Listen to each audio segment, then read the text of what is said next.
Olá, graça e paz, tudo bom com você? Bom, nesse vídeo eu quero falar com você hoje sobre o que acontece com as pessoas depois que elas morrem e também a questão da ressurreição dos mortos que vai acontecer depois. Para trabalhar esse assunto, eu quero utilizar a interpretação da Confissão de Fé de Westminster, uma confissão de fé reformada, no capítulo 32, que trata exatamente desse tema, do estado do homem depois da morte e da ressurreição dos mortos. E então aqui eu quero tratar primeiro do estado do homem depois que ele morre e depois falar a respeito da ressurreição dos mortos. E então, dentro desse assunto, o estado do homem depois da morte, eu quero tratar primeiro o destino das almas dos homens depois da morte. E dentro disso, o destino das almas dos homens depois da morte, eu quero tratar primeiro do destino dos crentes depois da morte e depois do destino dos incrédulos depois da morte. Esse assunto é muito importante e as pessoas têm opiniões sobre esse assunto. Por exemplo, pessoas dizem que quando as pessoas morrem, elas reencarnam. Alguns dizem isso. Né? O que é que acontece quando a pessoa morre? Ela reencarna. Outros dizem a pessoa que morre vai para o purgatório. Outros dizem a pessoa que morre, sua alma fica dormindo na sepultura ao lado do corpo. Outros dizem quando a pessoa morre não acontece nada porque a vida é só matéria, a vida é só músculo, só nervo, nada mais. Então, segundo esse pessoal, morreu, acabou-se. Mas eu entendo que a Bíblia não apoia nenhuma dessas ideias. A Bíblia não apoia nenhum desses ensinamentos. A Bíblia não apoia reencarnação, não apoia sono da alma junto com o corpo. A Bíblia não apoia purgatório. A Bíblia não apoia que a vida é só músculo, só nervo e que morreu, acabou-se. Eu entendo que a Bíblia ensina outra coisa a respeito do destino do homem depois da morte. Então vamos lá. Qual o destino, primeiro, dos crentes depois da morte?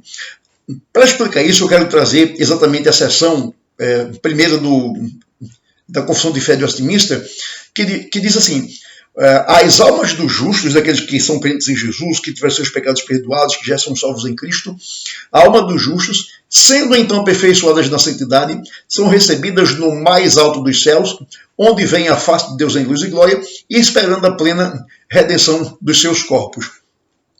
O que é que nós aprendemos desse parágrafo? Aprendemos que o crente em Cristo, na morte, imediatamente entra no céu, onde já desfruta da comunhão com Deus. Então note que esse parágrafo da Confissão de Fé diz que quando o crente morre, sua alma é recebida no mais alto dos céus, onde lá o crente já passa a ver ao Senhor em luz e glória. Certamente que essa definição que a Confissão de Fé de Westminster traz sobre o destino dos homens depois da morte tem apoio bíblico. Por exemplo, Paulo escrevendo aos Filipenses capítulo 1, o apóstolo Paulo diz a seguinte mensagem, Filipenses capítulo 1, verso 23, Paulo diz, 21 e 23, versos 21 e 23. O 21 diz, porquanto para mim o viver é Cristo e o morrer é lucro. E o 23 diz, ora, de um e outro lado, entre morrer e ficar vivo, estou constrangido, tendo o desejo de partir e estar com Cristo, o que é incomparavelmente melhor. Então, veja que Paulo diz aqui que quando ele morrer, ele diz assim, que ele estará com Cristo, o que é incomparavelmente melhor. Então, Paulo aqui claramente ensina que ele, e certamente todos os crentes em Jesus, quando partirem, vão para Cristo. É o que diz o apóstolo Paulo. O mesmo Paulo, na segunda carta aos Coríntios, no capítulo 5, versículo 8, Paulo diz, entretanto, estamos em plena confiança, preferindo deixar o corpo e habitar com o Senhor. Então, note que nessas duas passagens que nós lemos, Paulo não fala nada de reencarnação, não fala nada de purgatório, não fala nada do sono da alma, não fala nada de morrer, acabou-se. Paulo diz, quando morrer, eu estarei com Cristo. Então, É isso que a confissão de fé ensina com base na Bíblia, que quando o crente em Jesus morre, sua alma é aperfeiçoada em santidade e ela entra imediatamente no céu, onde já desfruta da presença de Deus. Somente o crente tem a esperança e a certeza de ir para o céu, porque ele confia no ensino e nas promessas de Deus, conforme se acham na palavra de Deus. O incrédulo acha ridículo o crente dizer que vai para o céu, mas esta atitude está de acordo com a natureza carnal, natural do incrédulo, que não aceita as coisas de Deus e ainda as considera loucura. Mas apesar dos incrédulos, o crente vai para o céu. Então, o que espera do incrédulo? O nome já diz, incrédulo, o cara que não crê em nada, o cara que não confia em Deus, o cara que não confia na palavra do Senhor. Então, o que esperar de um cara desse? Nada. Então, a esperança e a convicção de que vamos para o céu é uma esperança que somente o crente em Jesus Cristo tem. E ele vai para o céu não é por conta dele, ele vai para o céu não é por conta de que ele é bonzinho, de que ele pratica boas obras, mas ele vai para o céu por causa de Cristo. Então, eu não vou para o céu porque eu me acho bonzinho, porque eu não sou bonzinho, eu sou ruim, eu sou mau, eu sou pecador, mas eu vou para o céu por causa de Jesus, que veio, morreu na cruz, derramou seu sangue, e então ele disse que aquele que cresce nele teria a vida eterna. Então, eu creio em Jesus, creio na sua morte na cruz, creio que ele morreu por mim, então, quando eu morrer, eu vou para o céu, porque essa é a promessa que Jesus faz. Ele disse ao ladrão da cruz, né? Hoje estarás comigo no paraíso. Por que ele disse isso àquele ladrão? Porque aquele ladrão creu nele. Então, todos quantos creem em Cristo têm a esperança de que um dia vão para o céu. E o que dizer do destino da alma do incrédulo? Se a alma do crente vai para o céu, para onde vai a alma do incrédulo? Vai para o purgatório? Fica dormindo na sepultura? Reencarna? Se acaba? Não. Nós entendemos que a Bíblia ensina outra coisa a respeito do destino da alma do incrédulo. Quanto a isso, a confissão de fé do Westminster diz: as almas dos ímpios, os incrédulos, são lançadas no inferno, onde ficarão em tormentos e em trevas espessas, reservadas para o juízo do grande dia final. Então, é isso que nós aprendemos na confissão de fé. Claro que nós vamos ler passagens bíblicas, onde claramente a Bíblia dá essa convicção para nós de que aquele que morre sem Cristo vai para o inferno. Por exemplo, Lucas capítulo 16, trata da história do rico e Lázaro, capítulo 16 de Lucas, versos 23 e 24, Jesus nessa história conta o seguinte: morreu o rico, diz aqui o texto, aqui no verso 22 diz: aconteceu morrer o mendigo e ser levado pelos anjos para o céu de Abraão. Então aqui temos mais um reforço. O mendigo era um homem justo, crente, então quando ele morreu, foi levado para o seio de Abraão, que é outro nome dado para o céu. Aí diz: morreu também o rico e foi sepultado. E o que aconteceu com a alma desse rico? O verso 23 diz: no inferno, e estando em tormentos, levantou os olhos e viu ao longe a Abraão, a Lázaro no seu seio.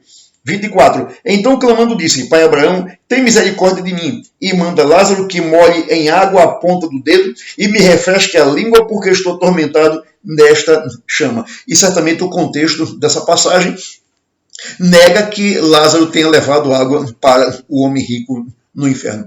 Então veja, o texto diz que o homem rico morreu e foi para o inferno. Ele foi para o inferno não era porque era rico, e Lázaro foi para o céu não era porque é mendigo, mas porque Lázaro, em sua vida, confiou sua alma a Cristo, enquanto que o rico confiou sua alma às riquezas.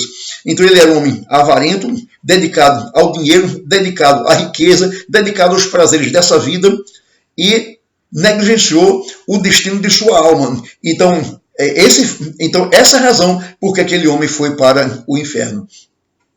E no livro de Judas, que tem apenas um único versículo, Judas capítulo 1, né, versos 6 e 7, tem a seguinte mensagem. Judas,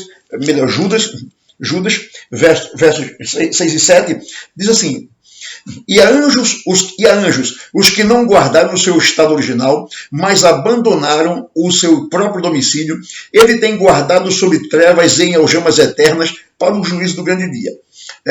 como Sodoma e Gomorra, e as cidades circunvizinhas que, havendo se entregado à prostituição, como aqueles, seguindo após outra carne, são postos para exemplo do fogo eterno, sofrendo a punição.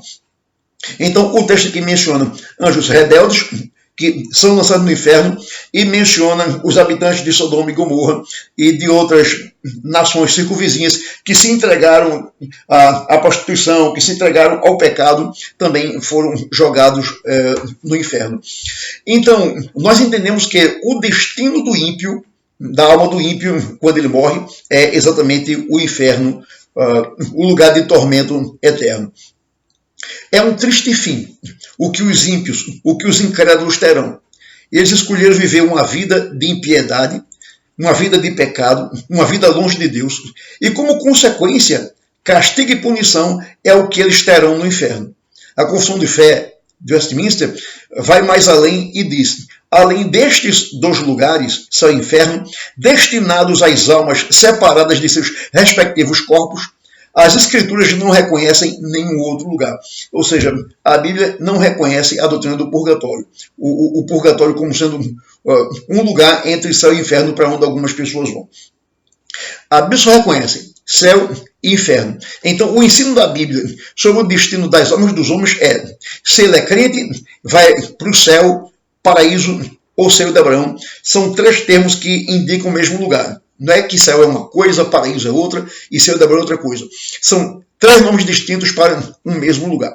Você, por exemplo, passa na frente de um prédio e você diz: que prédio bonito. Outra pessoa passa e diz: que edifício bonito. Outra pessoa passa e diz: que construção bonita. Quer dizer, são três expressões distintas: prédio, construção, edifício, para designar uma mesma coisa. Assim também acontece com o céu. Céu de Abraão, inferno e paraíso, né, designam o mesmo lugar. Então, quem é crente vai para esse lugar. E quem não é crente vai para o inferno. O inferno é um lugar de trevas, é um lugar de sofrimento, é um lugar de ranger de dentes, é um lugar de escuridão, é um lugar onde a ira de Deus é derramada sobre os ímpios. É um lugar onde os nossos anseios não são satisfeitos. Veja aqui nessa história do rico e Lázaro, que o rico no inferno teve sede. E ele pediu assim: pai Abraão, manda Lázaro refrescar minha língua, molhar o seu dedo em água e refrescar minha língua, porque eu estou atormentado aqui nessas chamas. E Abraão diz: não, o inferno não é um lugar para que você tenha seus anseios satisfeitos. Então, certamente que no inferno as pessoas terão desejo de fumar, de beber, de se prostituir, mas as pessoas não terão esses desejos satisfeitos, porque o inferno não é um lugar de satisfação, mas é um lugar de tormento, é um lugar de sofrimento. É isso que a Bíblia ensina a respeito do inferno. E ai daquele que for para o inferno, ai daquele que não entregar sua vida a Jesus, ai daquele que não crê em Jesus e morrer sem Jesus Cristo. Aí o que acontece? Depois que as pessoas morrem, aí o crente está no céu, o incrédulo está no inferno. Fazendo o quê? Aguardando a plena redenção dos seus corpos. Aguardando a ressurreição dos seus corpos. Ok? Então, primeiro a gente viu o estado do homem depois da morte. Se é crente, vai para o céu e está lá no estado de bem-aventurança. Se é incrédulo, vai para o inferno, está lá no estado de sofrimento, de tormento. Então, depois de um certo tempo, o que vai acontecer? Os corpos serão ressuscitados. Tanto os incrédulos quanto os crentes vão ser ressuscitados. Então veja, referindo-se aos crentes no céu, a Confissão de Fé diz que eles estão esperando a plena redenção dos seus corpos. Isto é uma referência à ressurreição deles. E então, uma vez que a gente está falando sobre ressurreição de mortos, quem é que vai ressuscitar? Primeiro, justos e injustos vão ressuscitar. Crentes incrédulos vão ressuscitar. Ou seja, todos vão ressuscitar. Quanto a isso, a Confissão de Fé diz: no último dia, no dia da volta de Jesus, quando ele vier para julgar os vivos e os mortos, no último dia, todos os mortos serão ressuscitados com seus mesmos corpos e não outros. Então, nós temos nessa declaração duas coisas. Primeiro, todos os mortos ressuscitarão. De acordo com o Catecismo de Westminster, todos os mortos ressuscitarão ao mesmo tempo, e não um agora nem outro depois. Isso é importante, porque tem algumas igrejas que ensinam que há uma diferença de ressurreição do crente e do incrédulo, assim, uma distância por um período de 1000 anos. Então diz assim, o crente vai ressuscitar agora e daqui a 1000 anos o incrédulo vai ressuscitar. Nós entendemos que não há base bíblica para isso, para dizer que o crente vai ressuscitar agora e o incrédulo daqui a 1000 anos. O nosso entendimento é que tanto o crente quanto o incrédulo vão ressuscitar todos ao mesmo tempo. Então, isso aqui derruba por terra a teoria pré-milenista, sobretudo a teoria pré-milenista dispensacionalista. Porque a teoria pré-milenista histórica, tem duas correntes pré-milenistas, tem a corrente pré-milenista histórica, que ensina que haverá duas ressurreições, uma antes do milênio e outra depois do milênio, ou seja, uma por ocasião da volta de Jesus, que é dos crentes, e a outra ressurreição 1000 anos depois. E tem a teoria dispensacionalista, que ensina várias ressurreições, no mínimo 3 ressurreições, essa teoria ensina. Né? Ensina a ressurreição por ocasião do arrebatamento secreto da igreja, que é outro ensinamento que não tem base bíblica, o arrebatamento secreto da igreja, que a gente ouve tanta gente falar, né? Tem até muitas músicas sobre isso, músicas que dizem assim, a igreja Cristo levou, onde está aquele povo barulhento. Então essas músicas enfatizam o arrebatamento secreto da igreja, que as pessoas perguntam, cadê fulano, cadê ciclano, cadê minha mãe, cadê meu pai, cadê meu irmão? Esse pessoal foi arrebatado. Então, esse pessoal não participou do arrebatamento da igreja. Isso não tem apoio nenhum na Bíblia. De que Jesus vem, arrebata apenas algumas pessoas, aí fica no céu durante certo tempo, com a igreja, com esses que foram arrebatados. Aí, o que acontece? Esses que são arrebatados são ressuscitados. Os que estão mortos por ocasião do arrebatamento são ressuscitados.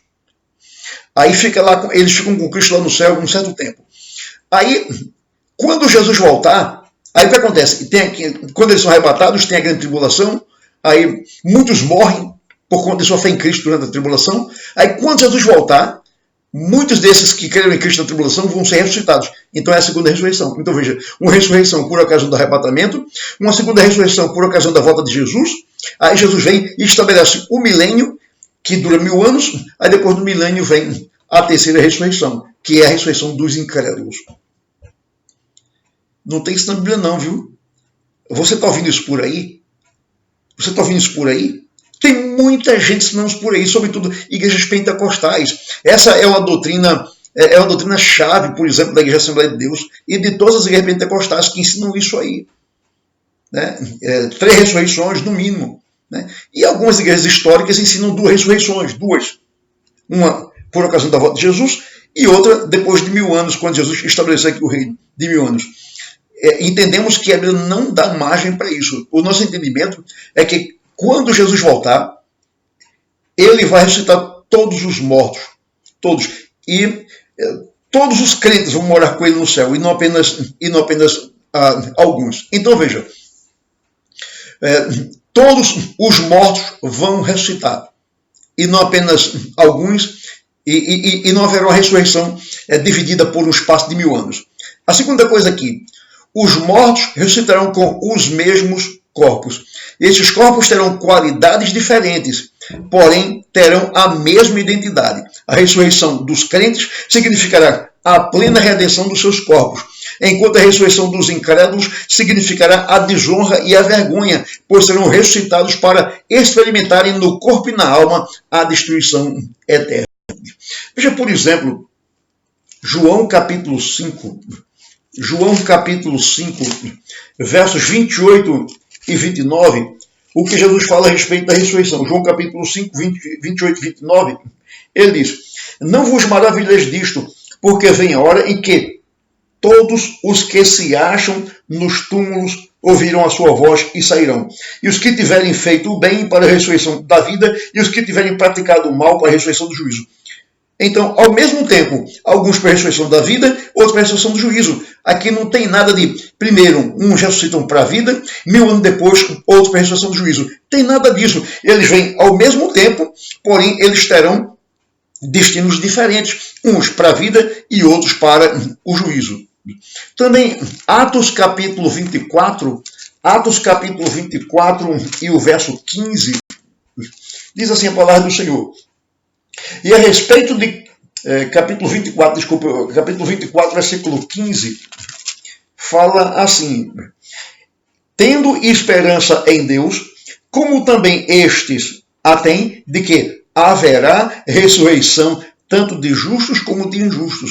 A Bíblia não fala aqui de diferença de tempo, uns agora e outros daqui a 1000 anos. Então, a Bíblia menciona que justos e incrédulos serão ressuscitados e todos ao mesmo tempo. Também Filipenses capítulo 3 e o verso 21, Filipenses, deixa-me achar aqui, Filipenses capítulo 3 e o verso 21, o apóstolo Paulo diz assim: o qual Cristo transformará o nosso corpo de humilhação para ser igual ao corpo da sua glória, segundo a eficácia do poder que ele tem de até subordinar a si todas as coisas. Então, Paulo aqui está falando da ressurreição do crente, né, que terá o seu corpo transformado. Né?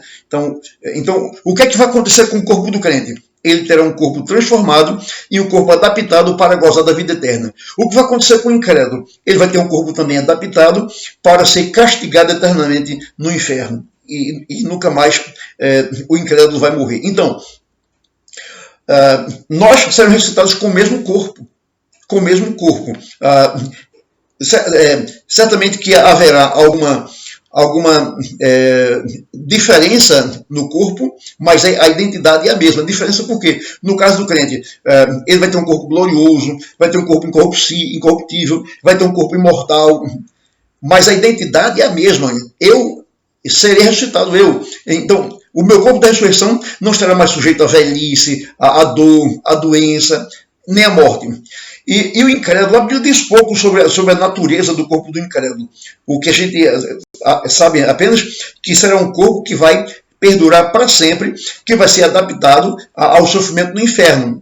Mas será um corpo de vergonha, será um corpo onde sofrerá tormentos, onde sofrerá angústia lá no inferno, porque essas pessoas rejeitaram a Jesus Cristo como seu Senhor e Salvador. Então, eu pergunto a você: você um dia vai ser chamado para estar diante de Deus e prestar conta dos seus atos. Isso vai acontecer quando você morrer. Qual será o destino de tua alma?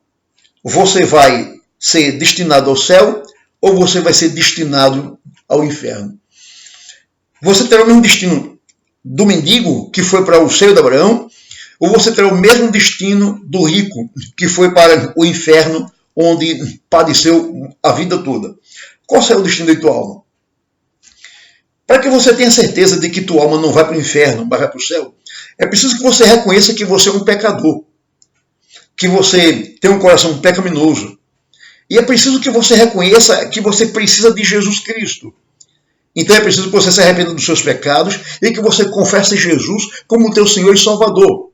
E então, a Bíblia diz que quando a gente confessa Jesus como nosso Senhor e Salvador, quando nós morremos, Ele nos leva com Ele para o céu, assim como Ele levou o ladrão da cruz com Ele para o céu. Crê em Cristo, porque também, quando chegar o dia da ressurreição, você vai ressuscitar para a vida e não para o juízo. Infelizmente, muita gente vai ressuscitar para o juízo, para a condenação. Eu espero que não seja o seu caso. Eu espero que hoje, ainda hoje, você seja reconciliado com Deus através de Jesus Cristo, confessando seus pecados, abandonando seus pecados e confessando Jesus como teu Senhor e Salvador. Se você fizer isso, então o destino de tua alma quando você morrer é o céu. E o destino do teu corpo quando for ressuscitado é a vida. Pense nisso. Deus te abençoe. Amém.